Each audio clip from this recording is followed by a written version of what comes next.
అనంత విశ్వ సంపదని ఆకర్షించడానికి మీ ముందుకు వస్తుంది అహం బ్రహ్మాస్మి సాధన 11 days energy activation programme.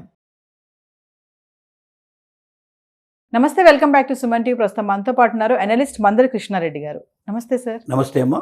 Sir, ఒక స్కీమ్స్ గురించి మనం కొన్ని మాట్లాడుకుంటున్నాం కదా. ఈరోజు ఏంటంటే ఇద్దరు పిల్లలు ఉన్న వాళ్ళకి గుడ్ న్యూస్ అంటున్నారు. బాల్ జీవన్ బీమా యోజన అని ఒక స్కీమ్ ఉంది కదా సార్, ఒక్కసారి దాని గురించి వివరాలు.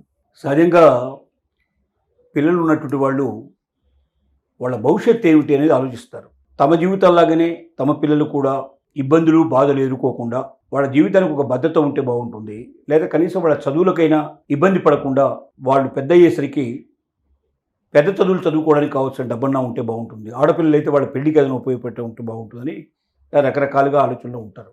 ఇలాంటి వాళ్ళని దృష్టిలో పెట్టుకొని పోస్ట్ ఆఫీస్లో ఒక అద్భుతమైన పథకాన్ని ప్రారంభించారు. దాంట్లో ఒకేసారి పెద్ద మొత్తంలో మనం పెట్టుబడులు పెట్టలేరు, ఎందుకంటే ముఖ్యంగా చిన్నవాళ్ళు, అంటే ఎక్కువ సంపాదన లేని వాళ్ళు, మధ్యతరగతి జీవులు, బిలో పావర్టీ లైన్లో ఉండేటువంటి వాళ్ళు, వీళ్ళను దృష్టిలో పెట్టుకొని పెట్టినటువంటి పథకం ఇది. ఒక రోజుకి ₹6 చొప్పున వీళ్ళు దాచిపెడితే ఈ పథకంలో మెచ్యూరిటీ టైంకి వాళ్ళకి ₹1,00,000 వస్తుంది. రోజుకు ₹6. రోజుకు ₹6 చొప్పున. అలాగే రోజుకు ₹18 చొప్పున దాచిపెట్టగలిగితే మెచ్యూరిటీ టైంకి ₹3,00,000 వస్తుంది. ఇది ఉన్న పథకాల్లో ది బెస్ట్ అని మనం చెప్పుకోవడానికి అవకాశం ఉంది. దీంట్లో ఎక్కువ లేదు, రోజుకు ₹6 ₹18 అనేవి ఈవెన్ బిలో పావర్టీ లైన్లో ఉండేవాళ్ళు కూడా దాచిపెట్టుకోవడానికి అవకాశం ఉంది. కాబట్టి గవర్నమెంట్ పేదవాళ్ళని దృష్టిలో పెట్టుకొని, మధ్యతరగతి వారిని దృష్టిలో పెట్టుకొని పోస్ట్ ఆఫీసులో ఈ పథకాన్ని తీసుకొచ్చింది. అంటే దీంట్లో ఎక్కువ మొత్తం లోపల వాళ్ళకి వడ్డీ రేటు వస్తుంది, కాబట్టి ఇంత ఎక్కువ డబ్బు రావడానికి పాసిబిలిటీ ఏర్పడుతుంది. ఈ పథకంలో ఎక్కువగా ముందుకు వచ్చినట్టయితే పిల్లల భవిష్యత్తు, వాళ్ళకి 18 సంవత్సరాల వయసు వచ్చేసరికల్లా పెళ్లికి, ఆడపిల్లకైతే పెళ్లికి ఉపయోగపడుతుంది, మగపిల్లడికైతే చదువుకోవడానికో, లేకపోతే అతను ఏదైనా తన సొంతంగా ఏదైనా వ్యాపారం చేసుకోవడానికో, జీవితంలో నిలబడడానికో ఇది ఊతంగా ఉండే అవకాశం ఉంటుంది. ఇది ఈ రకంగా ప్రాముఖ్యత చెందుతుందని, పిల్లలకు బాగా ఉపయోగపడుతుందని ఈ పథకాన్ని ప్రారంభించారు. తల్లిదండ్రులు విరివిగా దీంట్లో చేరతారనే నమ్మకం ప్రజలకు, ప్రభుత్వం, పోస్ట్ ఆఫీస్కు ముఖ్యంగా వాళ్ళ పాలకవర్గం ఆలోచిస్తోంది. ఈ పథకాన్ని బాగా ఉపయోగించుకోమని చెప్తోంది. మామూలుగా ఇప్పుడు బ్యాంకులో ఫిక్స్డ్ డిపాజిట్ పైన ఇచ్చే వడ్డీల కంటే పోస్ట్ ఆఫీస్లో ఇలాంటి పథకాలపైన వడ్డీ ఎక్కువ ఉంటుందా సార్? డెఫినెట్గా ఎక్కువ ఉంటుంది, ఎందుకంటే చిన్న మొత్తాల పొదుపు పథకం అనేది దానికోసమే ప్రత్యేకంగా పెట్టారు. అంటే ఇది మళ్ళీ 18 ఏళ్ల వరకు తీయడానికి వీలు లేదు. 18 years వరకు తీయొద్దు. అప్పుడు ఏమవుతుందంటే ఈ డబ్బులన్నీ కూడా ప్రభుత్వం ఏదో ఒక దాంట్లో మంచి పథకాల్లో పెడుతుంది. అంటే గవర్నమెంట్ బాండ్స్లో ఉపయోగిస్తుంది, గవర్నమెంట్ సంబంధించిన ప్రాపర్టీస్ డెవలప్ చేయడంలో ఉపయోగిస్తుంది. కాబట్టి గవర్నమెంట్ మారినా కూడా, ఏ గవర్నమెంట్ వచ్చినా 100% గ్యారంటీ ఉంటుంది. ప్రైవేట్ వాటిల్లో పెడితే వాడు మొత్తానికే పోయే అవకాశం ఉంటుంది.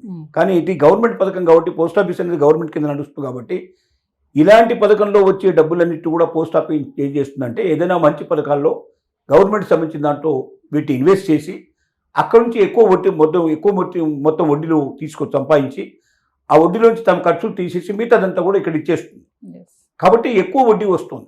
మనం ఏ బ్యాంకుతో పోల్చినా, లేక ఇంకా ఏ ప్రభుత్వం సంబంధించిన ఏ పథకాలతో పోల్చినా ఎక్కువ మొత్తంలో వడ్డీ వచ్చే అవకాశం ఉంది. కాబట్టి ఈ ఎక్కువ మొత్తం వడ్డీతోటి రోజుకు ₹6 చొప్పున ఈ పథకాన్ని ప్రారంభిస్తే ₹1,00,000 మెచ్యూరిటీ టైంకి, అలాగే రోజుకు ₹18 చొప్పున దాంట్లో ఇన్వెస్ట్ చేసినట్టయితే మెచ్యూరిటీ టైంకి ₹3,00,000 వచ్చేట్టుగా ఈ పథకాన్ని రూపొందించడం జరిగింది. అంటే రోజుకు ₹6 కడితే ₹1,00,000 వస్తుంది. అదే ₹18 కడితే 3 లక్షలు. అంటే వడ్డీ కూడా మామూలు కంపేర్ చేస్తే మనకు పోస్ట్ ఆఫీస్లో ఎక్కువ. డెఫినెట్గా ఎక్కువ. రెండోది, ఇది పేదవాళ్ళకి, మధ్యతరగతికి అనుకూలంగా ఉంటుంది.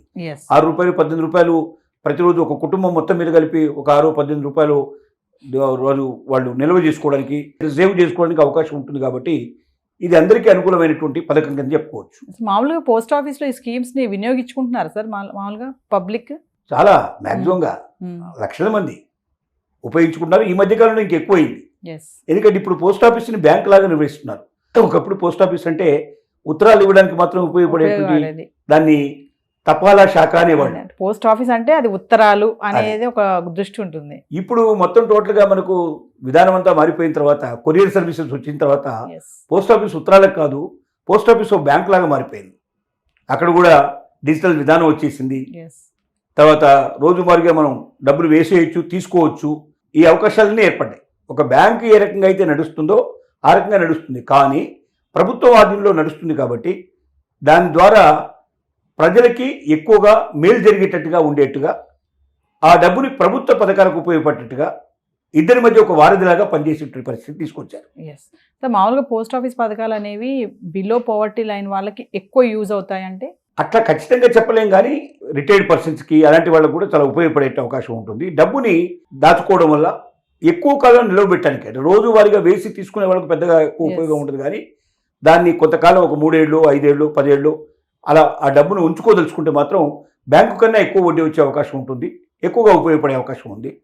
ముఖ్యంగా మధ్యతరగతి వారికి, దిగువ మధ్యతరగతి వారికి, అంటే బిలో పావర్టీ లైన్ వాళ్ళకి అనుగుణంగా ఉండే స్కీమ్స్ ఎక్కువ పెడతారు. ఎస్. Thank you sir.